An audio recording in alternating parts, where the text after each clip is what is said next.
বিজয় দেখার জন্য আল্লাহ তাকে হায়াতে তৈবা দান করুন, তৈবা দান করুন, সুস্থতা দান করুন, যথাশীঘ্র আরোগ্য দান করুন। এই জন্য আমরা আল্লাহর দরবারে মোনাজাত করে আমি আমার আজকের বক্তব্য শেষ করতে চাই। ইয়া রাব্বুল আলামিন, বাংলাদেশের গণমানুষের নেত্রী, এদেশের গণতন্ত্রের মা, স্বাধীনতা, সার্বভৌমত্ব এবং গণতন্ত্রের রক্ষা কবচ, স্বাধীনতা, সার্বভৌমত্ব, গণতন্ত্রের প্রতীক, জাতীয় ঐক্যের প্রতীক, এদেশের মানুষের আস্থার ঠিকানা দেশনেত্রী বেগম খালেদা জিয়াকে তুমি সুস্থ করে দাও।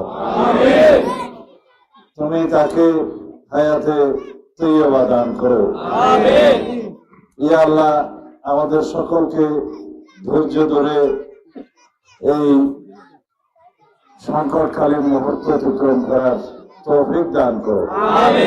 ইয়া রাব্বুল আলামিন, বাংলাদেশের মানুষের প্রত্যাশা অনুযায়ী এদেশে একটি শক্তিশালী গণতান্ত্রিক রাষ্ট্র বিনির্মাণ করার বিষয়ে দেশনেত্রী বেগম খালেদা জিয়াকে তুমি জীবিত রাখো, সুস্থ রাখো, আমাদের মধ্যে রাখো। রব্বুল আলামিন, আমরা বাংলাদেশের অনেক অত্যাচারের শিকার হয়েছি ফ্যাসিবাদী আমলে। ফ্যাসিস্ট শেখ হাসিনার আমলে দেশনেত্রী বেগম খালেদা জিয়া অপরিসীম নির্যাতনের শিকার হয়েছেন। তাকে স্লো পয়জনিং করা হয়েছে বলে আমরা অনেক রিপোর্ট পেয়েছি, কিন্তু তুমি তাকে জীবিত রাখার মালিক, তুমি তাকে জীবিত রেখেছ।